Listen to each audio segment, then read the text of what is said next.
കല്ലൂർക്കാട് പ്രവർത്തിക്കുന്ന Supplyco medical store അടച്ചുപൂട്ടുന്നതിന്റെ ഭാഗമായി മരുന്നുകൾ നീക്കം ചെയ്യാനുള്ള അധികൃതരുടെ നീക്കം യുഡിഎഫ് പ്രവർത്തകർ തടഞ്ഞു.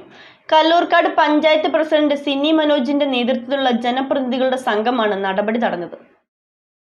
കല്ലൂർക്കാട് പ്രവർത്തിച്ചിരുന്ന സപ്ലൈകോ മെഡിക്കൽ സ്റ്റോർ അടച്ചിടുന്നതിന്റെ ഭാഗമായി മരുന്നുകൾ നീക്കം ചെയ്യുവാനുള്ള അധികൃതരുടെ നീക്കം യുഡിഎഫ് പ്രവർത്തകർ തടഞ്ഞു. പഞ്ചായത്ത് പ്രസിഡന്റ് സിനി മനോജ്, മുൻ പഞ്ചായത്ത് പ്രസിഡന്റ് ജോർജ് ഫ്രാൻസിസ് എന്നിവരുടെ നേതൃത്വത്തിൽ ജനപ്രതിനിധികളും യുഡിഎഫ് പ്രതിനിധികളും ചേർന്നാണ് ഉദ്യോഗസ്ഥ നടപടി തടഞ്ഞത്. കല്ലൂർക്കാട് പഞ്ചായത്തില് 2015 യുഡിഎഫ് ഗവൺമെന്റ് അനുവദിച്ച സപ്ലൈകോയുടെ മെഡിക്കൽ സ്റ്റോർ പൂട്ടാനുള്ള ഗവൺമെന്റ് തീരുമാനം നടപ്പാക്കാൻ അനുവദിക്കില്ല എന്ന് പല ഘട്ടങ്ങളിൽ യുഡിഎഫും കോൺഗ്രസ് പാർട്ടിയും പറഞ്ഞിട്ടുള്ളതാണ്.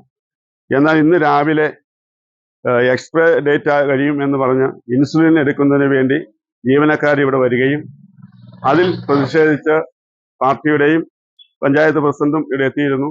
സാന്നിധ്യത്തിൽ ചർച്ച നടത്തുകയും ജില്ലാ ഓഫീസറുമായും പോലീസ് ഉദ്യോഗസ്ഥരുമായും നടത്തിയ ചർച്ചയുടെ അടിസ്ഥാനത്തിൽ 26-ാം തീയതി വരെ ഇവിടെ നിന്നൊരു മെഡിസിനും മാറ്റില്ല എന്ന് ഉറപ്പ് കിട്ടിയിട്ടുണ്ട്. തീർച്ചയായും ഇതിനു ശേഷം തുടർന്ന് നമ്മുടെ ഗവൺമെന്റ് യുഡിഎഫിന്റെ ഗവൺമെന്റ് അധികാരത്തിൽ വരുമ്പോൾ ഈ സ്ഥാപനം ഇവിടെ തുറന്ന് പ്രവർത്തിപ്പിക്കാനുള്ള നടപടി ഉണ്ടാകും എന്ന് ഉറപ്പിച്ച് പറയുവാൻ യുഡിഎഫിന്റെ പ്രവർത്തകർ എന്ന നിലയിൽ ഞങ്ങൾ ആഗ്രഹിക്കുകയാണ്. 10 വർഷത്തോളമായി കല്ലൂർക്കാട് മേഖലയിലെ സാധാരണക്കാർക്ക് ആശ്വാസകരമായിരുന്ന മെഡിക്കൽ സ്റ്റോർ ലാഭകരമല്ലെന്ന് ചൂണ്ടിക്കാട്ടിയാണ് പൂട്ടുവാൻ അധികൃതർ തീരുമാനിച്ചത്.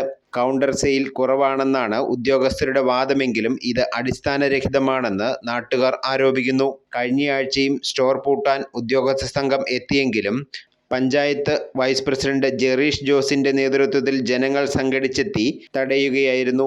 വിഷയം കോടതിയുടെ പരിഗണനയിലിരിക്കെ ധൃതി പിടിച്ച് മരുന്നുകൾ കടത്തുവാനുള്ള നീക്കം നിയമവിരുദ്ധമാണെന്നാണ് പ്രതിഷേധക്കാർ പറയുന്നത്. സാധാരണക്കാർക്ക് കുറഞ്ഞ നിരക്കിൽ മരുന്ന് ലഭിക്കുന്ന കല്ലൂർക്കാട് പഞ്ചായത്തിലെ ഏക സർക്കാർ സംവിധാനം നിലനിർത്തണമെന്ന ആവശ്യവുമായി ശക്തമായ സമരപരിപാടികളുമായി മുന്നോട്ടു പോകുവാനാണ് നാട്ടുകാരുടെയും ജനപ്രതിനിധികളുടെയും തീരുമാനം.